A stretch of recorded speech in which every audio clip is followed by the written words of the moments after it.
Okay, good afternoon, everybody, and welcome to episode 4 of the Biodiversity podcast by Teasels. And in this episode, I am joined by Dave Goulson. Hi, Dave. How are you? Hi, Daniel. I'm good, thank you.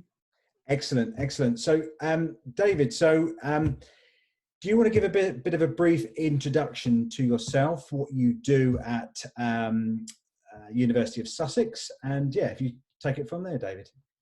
Sure, yeah, I'm Professor of Biology, specialising in bumblebees, really, are my main focus. I've been doing research on bumblebees for nearly 30 years, and I dabble generally in studying insects, in trying to understand why they're declining and what we can do about it. And I try also I get quite heavily involved in kind of outreach, in trying to get more people to care about insects, because I think they're really cool and they're super important. And yet, you know, most people pay them no attention at all, which is kind of sad. So I champion the insects, I guess. Well, somebody's got to. Somebody's got to. So let's start off. So lots of words are being bandied around at the moment: sustainability, biodiversity, ecological collapse, and all this type of thing. So, to the uninitiated, David, why is biodiversity so important? Why is the loss of biodiversity also so important? Well, I mean, essentially, we completely depend upon the natural world, and I think it's rather dangerous that we've kind of forgotten that, you know, because we mostly live in cities, and we get our food from the supermarket in a kind of, you know, polystyrene or plastic box or whatever. People have forgotten that it actually has to come from nature. You know, that those crops needed soil to grow in. They needed bees or flies or beetles or wasps to pollinate them. They need all the organisms that cycle nutrients, that recycle organic matter and release the nutrients back for the crops to grow. So there are a whole load of ways in which, you know, if biodiversity weren't there, we would be dead. I mean, there's an American biologist called E.O. Wilson who is an insect specialist like me, and he basically said that if without insects, the environment would collapse into chaos. And he's absolutely right. But of course, it isn't just insects. We need the whole range of natural biodiversity. You know, we live on this amazing planet that we've named about 1.5 million species so far, but there's estimated to be maybe 5, maybe as many as 10 million species in total, loads that we haven't even given a name to yet. And many of them, we have no idea what roles they perform, actually. But yeah, my attitude is they deserve to be here for their own right, not just for what they do for us. That, you know, they've got as much right to live on this planet as we do. But they also, you know, they provide us with drugs. There are no doubt numerous drugs that are in plants that we've yet to discover. So it would be wise to look after those plants and not wipe them all out, so that kind of resource is still there. Yeah. And essentially, you know, they make the world go round. There are so many ecological processes that provide us with food, with clean water, with clean air, and so on, all of which are essential to human survival. So, you know, we absolutely can't survive without all these other creatures. So going back a couple of steps, so, you know, you mentioned it was a really good chapter in one of your books. You were talking about the relationship, you know, within the insect sort of realm, with relationship between insects and plants, and how there are a few generalists out there, but how, you know, having the biodiversity in the flora, it leads to biodiversity in fauna. Is that a fair assumption? Yeah, absolutely. I mean, insects in particular, which make up the bulk of biodiversity on the planet, a very large proportion of them are quite specialized in what they'll eat. So the herbivores tend to only feed on one species of plant, or a group of related species of plant. And there's a good reason for that, which gets a bit complicated to go into, but basically plants have evolved defenses, often chemical defenses. So there's all sorts of poisons in plants, glycosides and alkaloids and all sorts of things, which are intended to stop the plant being eaten. But if an insect manages to evolve the ability to overcome those defenses, for example, by evolving a mechanism to detoxify a particular chemical, then it can eat that plant. The plant is no longer defended. So, for example, large and small white butterflies lay their eggs on cabbages because their caterpillars are immune to the effects of the glycosides found in cabbages. Most insects aren't. So basically, each insect herbivore tends to specialize on a particular plant, but then there's a whole swathe of predatory and parasitic insects that attack the herbivores, and many of them also specialize. So there are certain species of wasp that lay their eggs inside caterpillars, including the large and small white butterflies. And those wasps tend to have a very specific host. So they will only lay their eggs in the caterpillars of a certain species of herbivore and so on. So there's a whole kind of web of life that builds from the plants. You know, they're the kind of the heart of everything. All the energy in the world comes from plants catching sunlight and turning it into sugars and carbohydrates. And that then feeds the herbivores that feed the carnivores and ultimately feeds us. Sounds like a war zone out there. Well, I mean, nature is pretty brutal. You know, there's no getting away from it. Sometimes it's not pretty. You know, these parasitoids I was just talking about. You know, they eat their hosts from the inside out while they're still alive. You know, it's pretty gruesome. But this is just what nature does. It's we shouldn't judge. You know. No, we shouldn't. But it's once you get down to the detail, it's kind of very interesting. So, but something that we this is the biodiversity podcast, and when it comes to biodiversity, people look to Meadows as it's kind of from the landscape perspective, sort of the meadow is the kind of silver bullet for anything biodiversity. But it was quite interesting that out there is quite a few variances in meadows. You know, there's lowland sort of rich grass, wildflower rich grassland. There's lots of sort of annual meadow sort of mixes out there. What are in your opinion, what is the sort of pros and cons of these different types of meadows in relation to the sort of fauna that it can or cannot attract? Yeah, oh crikey, there's so much one could say about meadows. I mean, so they are or can be very biodiverse places. They're, you know, lowland hay meadows, upland hay meadows, chalk downland, they're all sort of famous for their flowers and butterflies and bees and so on.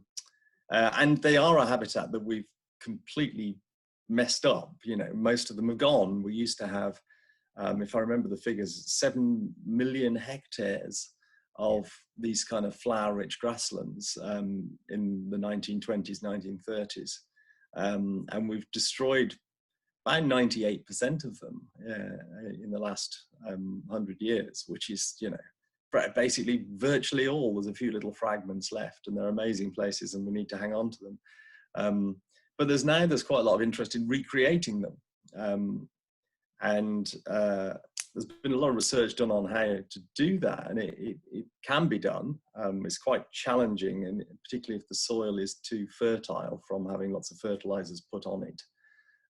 These flower-rich grasslands naturally have very low soil fertility, which actually kind of counterintuitively helps the floral diversity, because it prevents a few dominant species from outcompeting everything else. And in fact, the way we destroyed most of these beautiful hay meadows was by putting fertilizer on them. You just it's all it takes. You know, you can have a beautiful meadow full of flowers, put a sack of artificial nitrates on it, and the next year you'll have a field full of nettles and docks, more or less. It's pretty much how it goes. So anyway, there are it is possible to restore them, and there are lots of different seed mixes available, and some better than others. So when you say better, if you don't mind me interrupting, when you say better, is that in terms of better in the sense that perhaps some of the flower shapes are more have evolved for sort of the mouth parts of some of the insects? I mean, how? Well, so I guess it depends to some extent what you want. You know, if you just want something to be pretty for a long time, and then you might sow different species to if you want something that supports biodiversity, particularly native biodiversity. So I would say that if you're sowing a meadow in the countryside in the UK, be it in a field or a road verge or a roundabout or whatever, then really we should be trying to restore something that's similar, as similar as possible to the beautiful natural hay meadows or semi-natural hay meadows that we lost so much of. So it should be a native seed mix, full of whatever's appropriate for the soil, but in chalky areas it might be chalk downland plants, or it might be lowland hay meadow plants, or whatever. That seems most appropriate to me, and will support the most other life, all the herbivores and parasitoids and so on that I was just talking about, and lots of pollinators that are adapted to feeding on these plants. It gets a bit less clear what the right thing to do is if you're talking about gardens or urban areas or university campuses. So on the University of Sussex campus, where I work, or did work until recently, and still theoretically or remotely work, there are some patches of flowers, mainly annual flowers, that are sown every year, and there's a sign in front of them that says wildflowers. But if you look at them, most of them are not native plants. It's a seed mix. It's a sort of, they're sometimes called pictorial meadows. Yeah. It's a pretty seed mix of annual plants from all over the world. Lots of North American plants, things like cosmos and phacelia and all sorts of things mixed up. And it does look pretty, and it does attract some pollinators. But it, to my mind, if you're going to call something wildflowers, that kind of implies native to me. I think most people, non-biologists looking at that, think, oh, that's a beautiful native wildflower mix. And they don't realize that actually it's far from it. And although it does feed some pollinators, it doesn't support the rich diversity of life that would be associated with one of our flower-rich grasslands, our hay meadows or whatever, because they're not native plants, so the herbivores associated with them aren't here. Most of our native insects can't feed on the foliage. The pollinators may visit the flowers. Pollinators tend to be quite adaptable, but herbivores not so much. So, you know, if you just want a pretty patch of flowers in your garden, you know, I think it was a bit daft to tell people they should only grow native plants in their garden, because, well, it's never going to happen, even if I did start saying that. You know, people are very attached to all the, including me, to be fair. You know, my garden's not full of native wildflowers. It's got lots, but it's also got non-natives, as does every garden, more or less. So, you know, if you want a patch of assorted from all over the world pretty annual flowers in your garden, fine, but just don't call it a wildflower meadow and pretend you've recreated a hay meadow, because you haven't. But you know, it's kind of horses for courses. It depends what you want. But I guess it's good that you can kind of draw that point out, that it may, you know, the pretty annual mix may attract pollinators, but it doesn't form food plants as well. And I think that can get kind of lost in the conversation, that pollinators and herbivores using these plants for food are two very different things. Yeah, they are. And as I say, pollinators tend to be more general. You know, flowers that have evolved in North America to feed North American bumblebees are also attractive to European bumblebees, because North American and European bumblebees are both pretty similar. And the nectar being provided is it's just sugar water. It's nectar from a North American or a Chinese plant is exactly the same as nectar from a British plant. Yeah. They vary in how much sugar there is and how strong it is, but essentially they're the same. Whereas when it comes to the herbivores, which are eating leaves that are full of chemical defenses, then the herbivores have to specialize, whereas pollinators tend not to.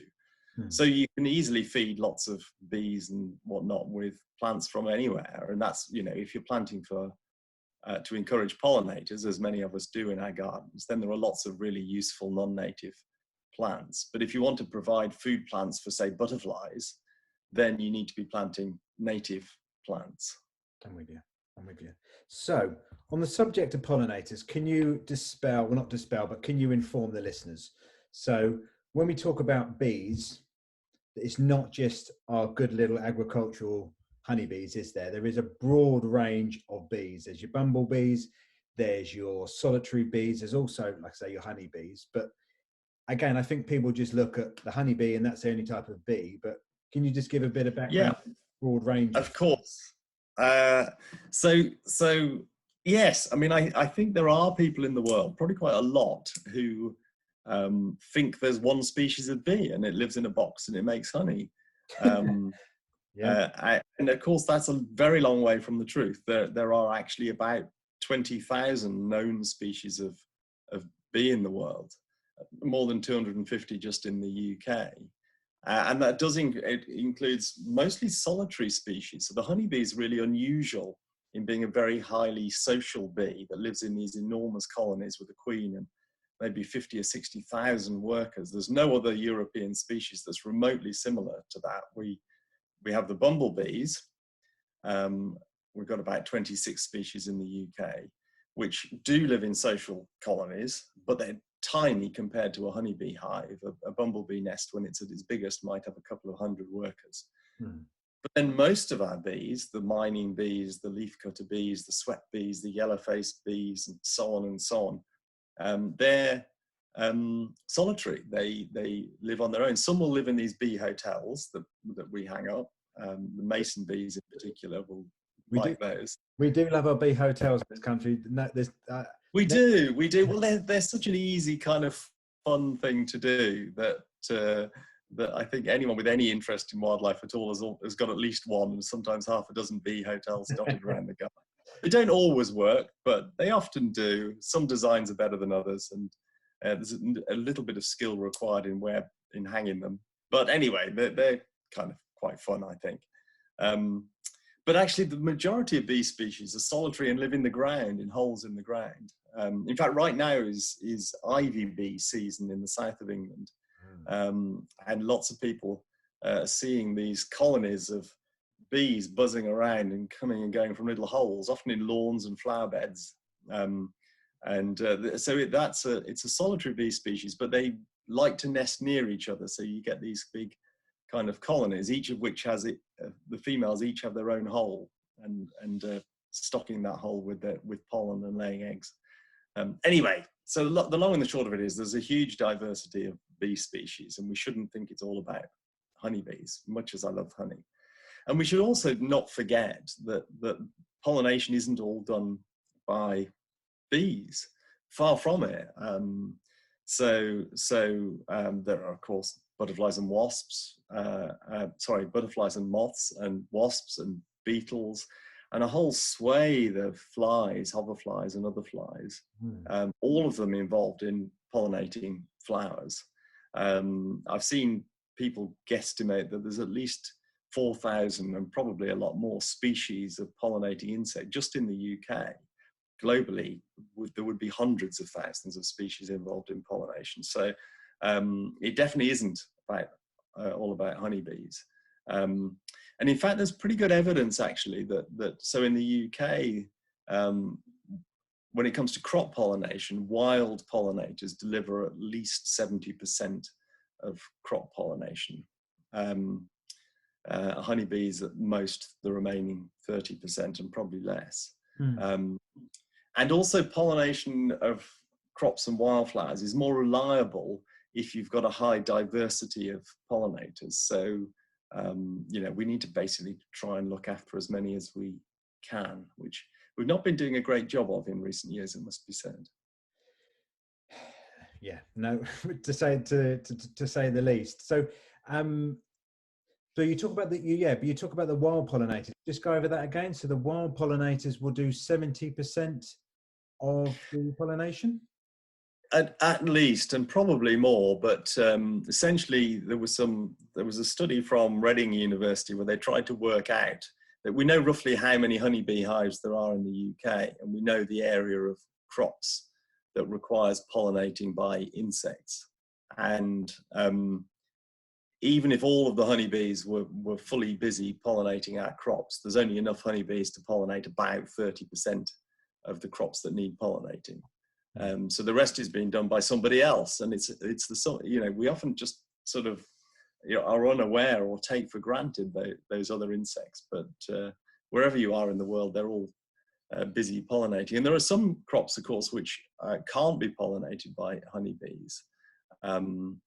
So tomatoes, for example, tend to be pollinated by bumblebees because they require buzz pollinating, which means the flower needs to be vibrated to get the pollen to come out. Yeah. And bumblebees are very good at that. Honeybees have never worked out how to do it.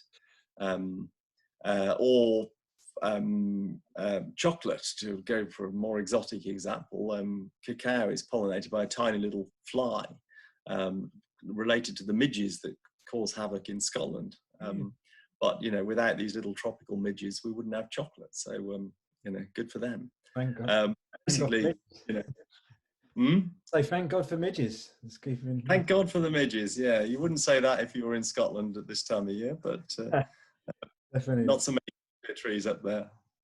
So, but you mentioned how, you know, we haven't done such a great job of protecting our insect life. So, I guess there's a multitude of reasons, but one of the reasons that you've mentioned in the past is about the cacophony of different and varied chemicals we like to chuck on them every chance we get, and you know, and also, you know, you talk about perhaps working more organically and perhaps using more biological controls. Do you want to go into that a bit more about, you know, reducing? Yeah, sure. I mean, certainly insect declines have been driven by lots of things, including habitat loss of all those beautiful meadows we were just talking about. And a lot of that habitat loss has been to farming, to intensified farming, which is associated with lots of pesticide use. And we seem to have gone down a route of sort of industrial farming. You know, we all know roughly what I mean by that: bigger fields, heavily mechanized, large monocultures of rather small number of crops, a very low crop diversity in the landscape, huge amounts of wheat and barley and oilseed rape and not much else. Yeah. Grown on a massive scale and treated with lots of fertilizers and lots of pesticides. And we've essentially made huge swathes of the countryside. 70% of Britain is farmed, pretty hostile to life. You know, those big fields that are sprayed with insecticides, fungicides, herbicides, molluscicides, not surprisingly, there's not much life in them apart from the crop. And I think in the long term, it's not sustainable. You know, the damage that industrial agriculture is doing on a global scale is phenomenal. It contributes hugely to greenhouse gas emissions. We're seeing massive soil erosion around the world. Been some estimates saying, you know, we maybe have 50 or 60 years left before there's no soil left on the planet, which, you know, would be a major blow to feeding. Basically, we couldn't without soil. It's vital, and it's driving this massive decline in biodiversity, including declines in pollinators, which again we need to pollinate the crops. So I think it's a dead end that we've gone down, and if we carry on down this kind of route of farming, then you know, we're going to come to a sticky end. We need to be cleverer and find a sustainable way. You know, obviously we need to grow food. We need to grow a lot of it because there's a lot of people, but we absolutely have to do it in a way that's sustainable.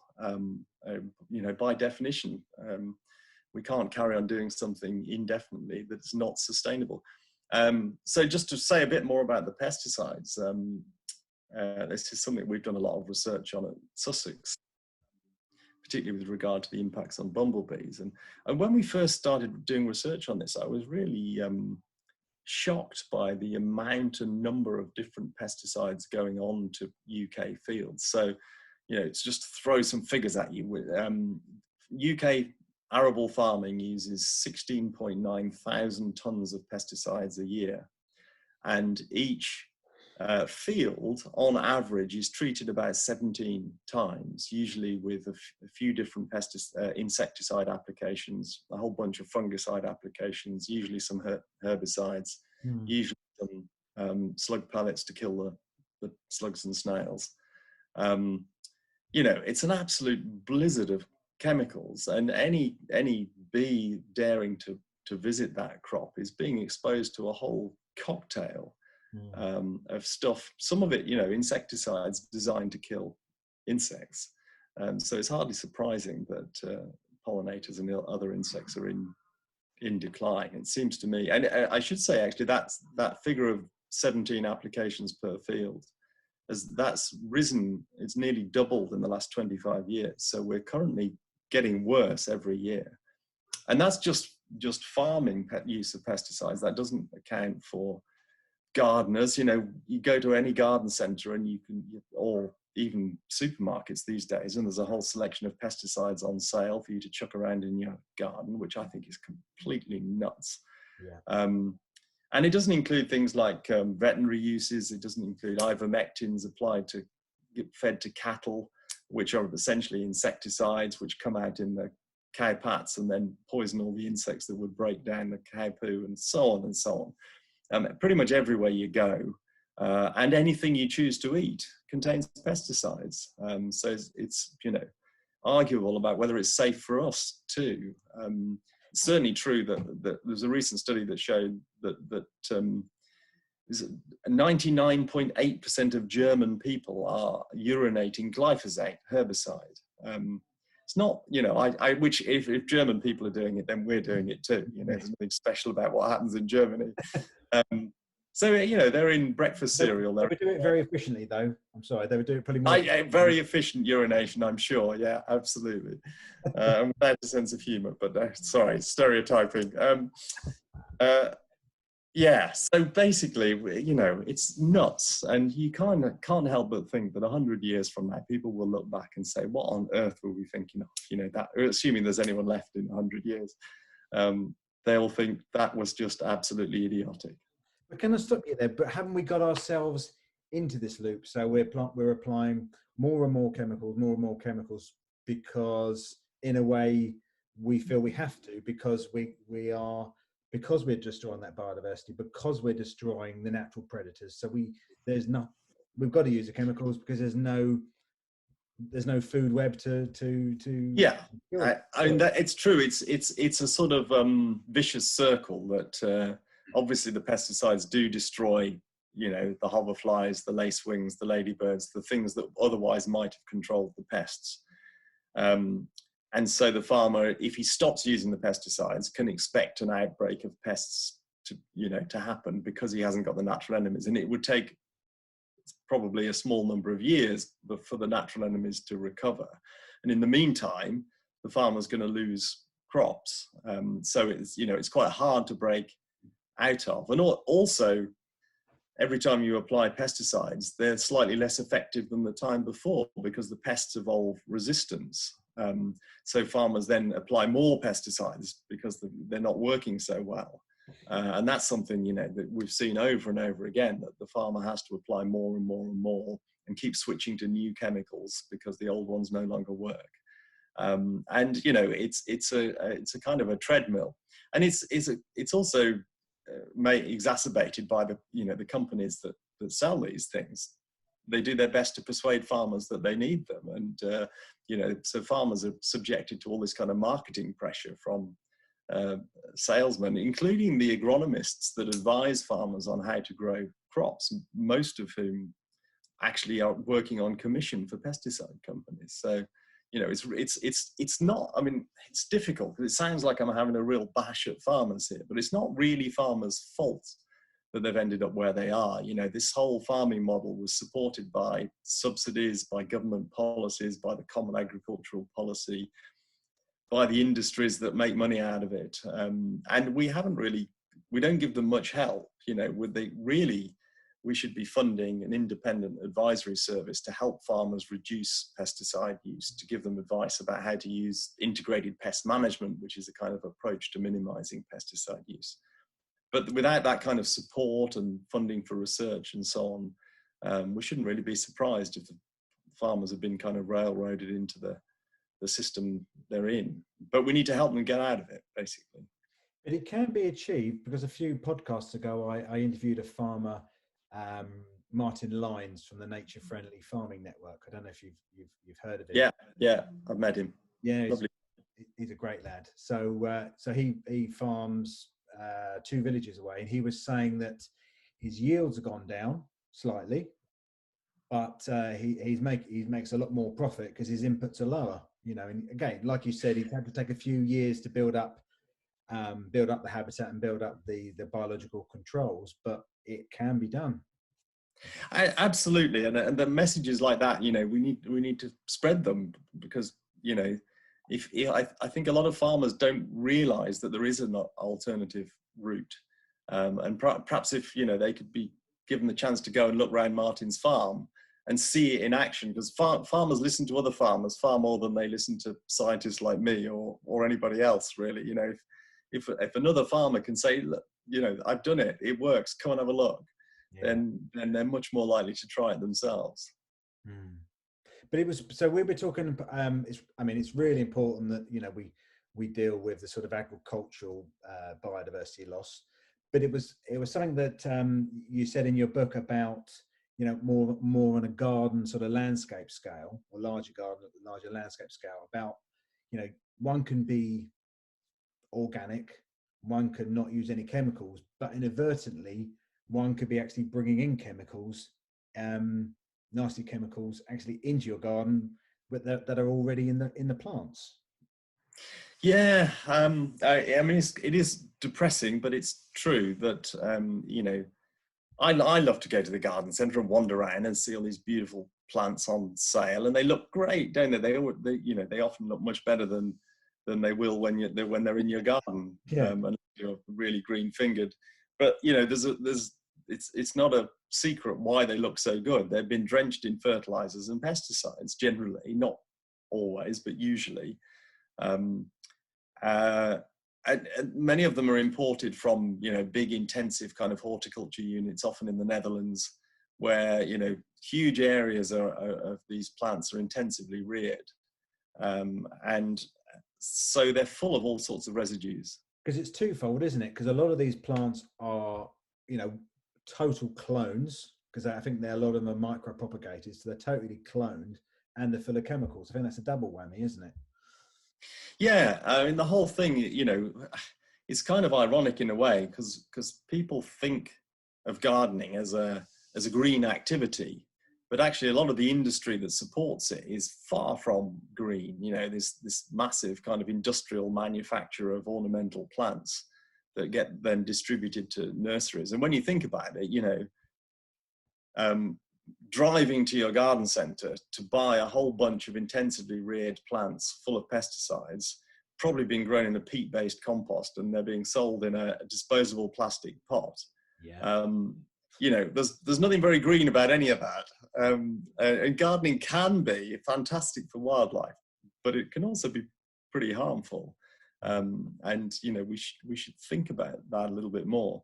So just to go back to these plants, I mean, we basically we drove around all the big name garden centres near Brighton, you know, the Wyvale, Homebase, B&Q, all the usual suspects. Yeah. And we bought the plants that they were selling with bee-friendly logos on them. Lots of them use the RHS's Perfect for Pollinator logo. Yeah. And, you know, they're correctly labeling plants that are really attractive to bees and butterflies and so on. And we screened them for pesticides. And there was only one plant, one individual plant that we couldn't find any pesticides in. Nearly all of them had a whole cocktail of insecticides and fungicides in them. And so, if I remember correctly, 75% contained insecticides, and 70% contained neonicotinoid insecticides, which have sort of become notorious as being especially toxic to bees, for good reason. So, I mean, I think it's really scandalous that, you know, people are well-meaning people who want to garden for insect life, are going to garden centres and buying stuff, plants that are actually going to poison the insects in their garden. They surely contravene some kind of trading standards or something. There is a bit of a footnote to this story, which is that the Friends of the Earth ran a campaign on the back of our study to get the garden centres to promise to stop using these neonicotinoids on their bee-friendly plant range, and all the big names have promised to do that. Whether they're doing it in reality, no one's checked. We haven't got money to repeat the study, unfortunately, as yet. And they will almost certainly will have replaced them with other insecticides anyway, which isn't great. But it's a small step in the right direction, I suppose. But it actually made me think after reading that about, you know, how we all of us in the supply chain, and how we specify, you know, landscape architects, designers, you know, architects as well. They've got to, I think, when we've got to put it into our contracts, that we've got to, you know, you've got to show provenance of plants. You know, perhaps we can't get, you know, totally pesticide-free plants. Perhaps we look more to seeded landscapes, not necessarily just talking about meadows, but, you know, having seeded landscapes. So perhaps we can avoid this part of the supply chain, which I assume is probably to turn around industrial horticultural processes in England and in Europe. It might be a big ship to turn around, perhaps.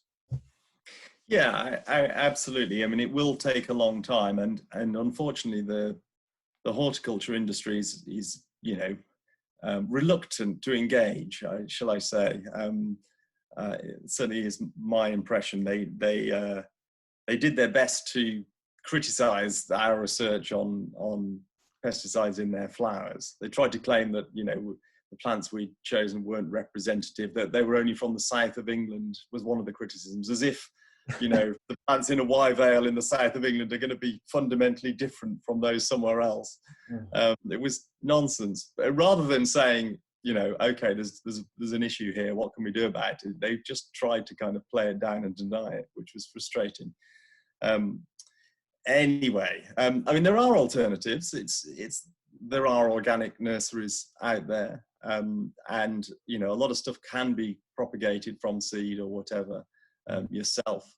When it comes to, you know, advising individual homeowners, then actually it's quite difficult. It's quite easy to avoid buying these plants if you've got the time and patience to buy seeds and grow from seed, or things like plant swaps with your, you know, one of the simplest and greenest things you can do is plant swap with your friends and neighbours, because, you know, anything that grows well in your area, you'll probably find it if you look in the front gardens of the houses nearby, and most gardeners are happy to spare a snippet or two, or, you know, a little bit of a root cutting or whatever, and off you go. So there are, you know, more environmentally benign ways of doing it, but perhaps not if you're a, you know, professional garden designer. That's more of a challenge, I would guess.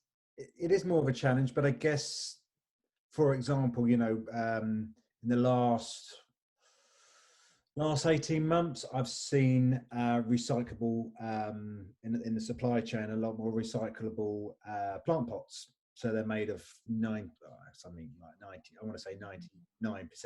recyclable plastic, because that's come, you know, there was the sort of a lot of pressure to get away from black plastic. So it can be achievable, but Yeah. Yeah, I mean, it's like all these things. It just requires will, and you know, if people demand it, then it'll happen. You know, if people don't want to buy non-recyclable plastic, then the garden centres will respond. Industry will respond. I mean, it's the same with peat. You know, we've known for decades that we shouldn't be using peat-based composts, but it hasn't. The industry hasn't really changed because customers still buy peat-based composts when they go to their garden centre. If they stopped buying it and only bought the peat-free stuff, then, you know, there would be no more peat extraction. It would end overnight. But it's just, you know, persuading people to, or educating people, because actually most people just haven't got a clue. They have no idea why it's bad to rip peat out of the ground. And, you know, they found that their plants grow quite well in a peat-based compost, so they'll carry on buying it in a big disposable plastic bag that they throw in the bin.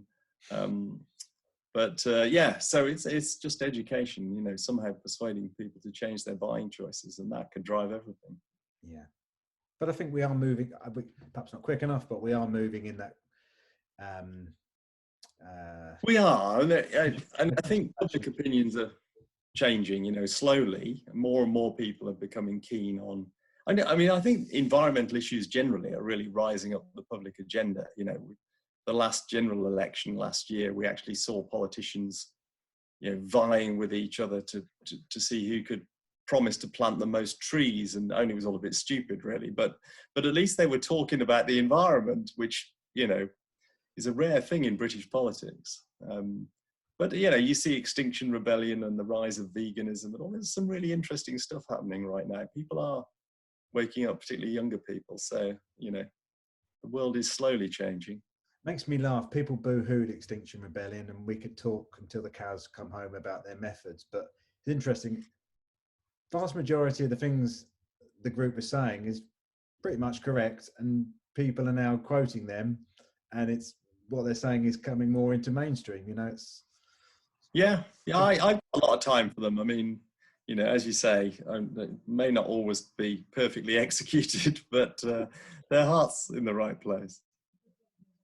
So, last but no means least, Dave, can we talk about the secret life of ants, please? Because I'm absolutely bloody fascinated by these. Because I put my hands up, my ignorance. You know, I didn't realise I didn't realise they were farmers as well. We've talked a lot about farming, but do you want to? Yeah, no, few people do, but I mean, and this happens in our gardens. You know, if you get black bean aphids on your runner beans or broad beans, then watch them, and you'll see they're being tended by ant farmers.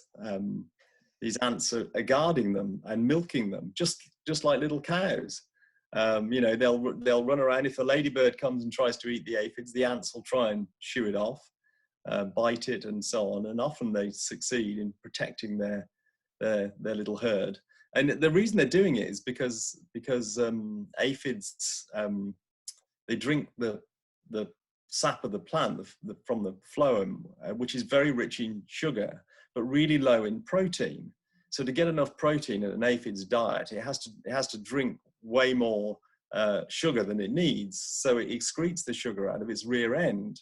It's honeydew, which is, you know, the sticky stuff that you see under trees that are covered in aphids that you get on your car sometimes if you park it in the wrong place.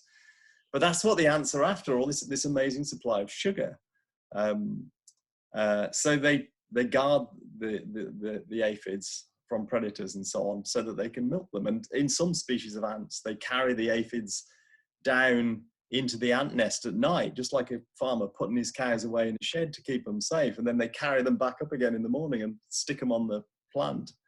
They're pretty amazing. They do this with butterfly caterpillars as well, also in this country. There are, for similar reasons, but there are most of the blue butterflies, common blue and the large blue and so on, have associations with ants. And the caterpillars, they have a little gland on their back that produces, in that case, usually protein-rich secretions that the ants like. So again, they protect the butterflies.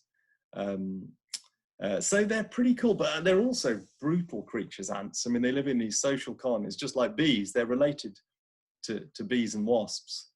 So usually they live in a colony with a queen, and the rest of them, they're all female workers. It's basically like a kind of a huge sisterhood looking after mom, kind of like a nunnery or something weird.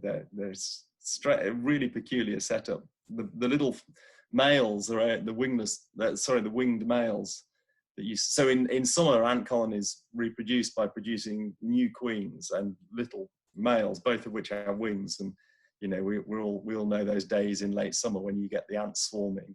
Yeah. But that's the only time you ever see the males. They only live for a few hours, and their job is to mate with one of those queens quickly if they die. But the rest of the time, they're all female. And the colonies, they're everywhere. There will be hundreds of ant colonies in every garden, and they wage war against one another. It's absolutely brutal. If one colony is a little bit stronger than one of its neighbours, then it will just kill them all. There's no mercy whatsoever in the world of the ants. And in some species, they take slaves as well. So they'll destroy a colony, but they'll take the pupae that haven't yet hatched back to their own nest. And when the pupae hatch, there's worker ants. They end up working for their new colony essentially as slaves, because their old colony is dead, and they don't know that they're a slave, but they are. So there's this really weird world going on right under our paving slabs, right under our feet, all around us. These funny little creatures busy, and the ants are real survivors. They will be here long after mankind has gone. I'm sure they are tough as old boots, and kind of amazing creatures. Everyone should have a bit of respect for the ants, I think. So before anybody goes to a garden centre and gets that bloody white powder or balls a kettle, just take a second to think about that, guys. Absolutely, and it won't work. I guarantee you cannot get rid of ants by poisoning them, boiling water, whatever. You might kill a colony, but it will be replaced in such a little time. You are completely wasting your effort and money. Just leave them be. They're fascinating little beasties, and they're pretty much harmless on the whole. I mean, they're annoying if they're coming into your house, but that's the only time when you need to do anything at all about it, I would say. Good stuff. Dave, fantastic. Thank you for coming on the podcast. Dave, where can people sort of get hold of you? What social media channels? Do you want to just give a little... So I'm pretty busy on YouTube. I've got lots of videos on there about how to make your garden more wildlife friendly and whatnot. And I'm on Twitter. And you can buy my books if you're interested from all the usual places. Try to avoid the online place beginning with A, because they don't pay any tax, the buggers. Otherwise, it's pretty easy to track me down one way or another. Good stuff. So don't pay any tax, and they cut me down the rainforest to pay for that to have all that packaging. So it's a double whammy. Yeah, definitely. Don't get Absolutely. Yeah, Waterstones are great. I know they're a big chain. Independent bookstores are even better, but real bookstores are good if you can find one. Fantastic. Dave, thanks again for your time. Really appreciate that. It's a pleasure. See you now. See you. Bye-bye. Cheers.